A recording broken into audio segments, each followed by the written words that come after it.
Everyone, welcome to my channel. आज हम BSc and MSc का मोस्ट इम्पॉर्टेंट टॉपिक पढ़ेंगे। एंजाइम क्या होता है, देन एंजाइम के फंक्शन एंड स्ट्रक्चर के बारे में पढ़ेंगे। ठीक है। इंट्रोडक्शन। एंजाइम जैविक उत्पादित के माइक्रोमॉलिक्यूल हैं जो जीवित कोशिकाओं के अंदर उत्पन्न होते हैं तथा जैव रासायनिक अभिक्रियाओं को उत्प्रेरित करते हैं। ये किसी अभिक्रिया को प्रारंभ नहीं करते हैं। जैसे कि एंजाइम जैविक उत्पाद के माइक्रोमॉलिक्यूल होते हैं जो जीवित कोशिकाओं के अंदर उत्पन्न होते हैं। जो एंजाइम रहते हैं वो जीवित कोशिकाओं के अंदर उत्पन्न होते हैं। जैव रासायनिक अभिक्रियाओं को उत्प्रेरित करते हैं। ये किसी अभिक्रिया को प्रारंभ नहीं करते हैं। ठीक है। जीवित कोशिकाओं द्वारा जो उत्प्रेरकी पदार्थ स्त्रावित किए जाते हैं उनको एंजाइम कहते हैं। जीवित कोशिकाओं द्वारा जो उत्प्रेरकी पदार्थ स्त्रावित किए जाते हैं उनको एंजाइम कहते हैं। ऑल एंजाइम प्रोटीन होते हैं। ठीक है। ये केमिकल रिएक्शन को गति प्रदान करते हैं। जो एंजाइम होते हैं वो केमिकल रिएक्शन को गति प्रदान करते हैं।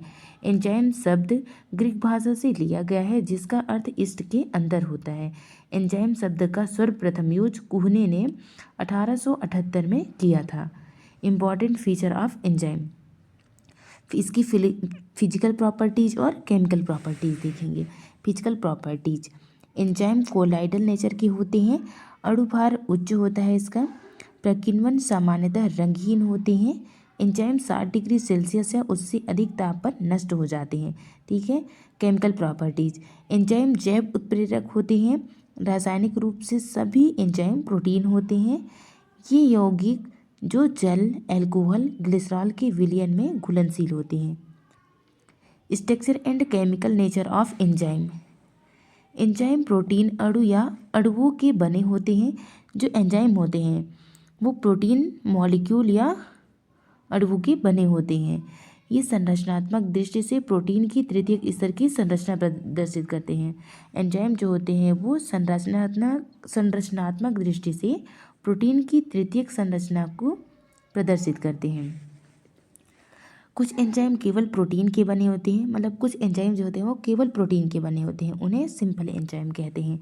लेकिन कुछ प्रकीर्णन में रासायनिक क्रियाओं के संपन्न होने के लिए प्रोटीन के अतिरिक्त अप्रोटीन भाग भी होते हैं। इसका प्रोटीन भाग एपो एंजाइम तथा अप्रोटीन भाग कोफैक्टर कहलाता है। ठीक है। एपो एंजाइम एवं कोफैक्टर को सम्मिलित रूप से हेलो एंजाइम कहते हैं। अप्रो एंजाइम प्लस कोफैक्टर क्रिया करने पर हेलो एंजाइम, जिसे कंप्लीट एंजाइम कहा जाता है। क्लासिफिकेशन ऑफ एंजाइम, IUB ने अभिक्रिया तथा एंजाइम की विशिष्टता के आधार पर एंजाइमों को कुल 6 वर्गों में वर्गीकृत किया है। इन सभी वर्गों को उपवर्गों में विभाजित किया गया है। पहला है ऑक्सीडो रिडक्टेज। इस प्रमुख वर्ग में वे एंजाइम रखे जाते हैं जो दो क्रियाधारों के बीच ऑक्सीकरण एवं अवकरण की क्रिया को अंजाम देते हैं। ठीक है। सब क्लास इसमें dehydrogenase, oxidase, reductase, peroxidase, hydroxylase, oxygenase आदि। देन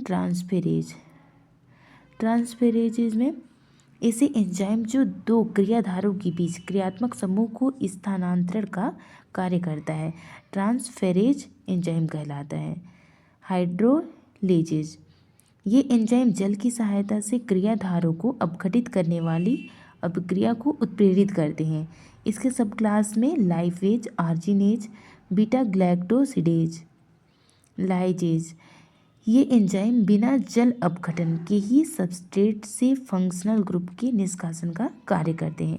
इसके प्रमुख वर्ग के एंजाइम सबस्ट्रेट के C बंध C, C bond O, C bond N, C bond S, C bond halide bond पर अभिक्रिया करते हैं।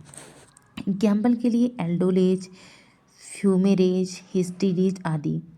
देन आइसोमरेजेज, ऐसे एंजाइम जो इंट्रामॉलिक्यूल परिवर्तन फलस्वरूप आइसोमर अर्थात समस्थानिक अणुओं के निर्माण करने वाली रिएक्शन को अभिप्रेरित करने का कार्य करती हैं। एग्जाम्पल के लिए glucose, phosphate, isomerase, epimerase, triose phosphate isomerases. Then ligase, ऐसे एंजाइम जो दो मॉलिक्यूल को आपस में जोड़ने का कार्य एटीपी के पायरोफॉस्फेट बॉन्ड के टूटने से उत्पन्न एनर्जी की सहायता से करने वाली अभिक्रियाओं को उत्प्रेरित करने का कार्य करते हैं, उन्हें लाइगेज कहा जाता है। अब फंक्शन ऑफ एंजाइम, एंजाइम के फंक्शन मतलब कि एंजाइम का क्या कार्य होता है।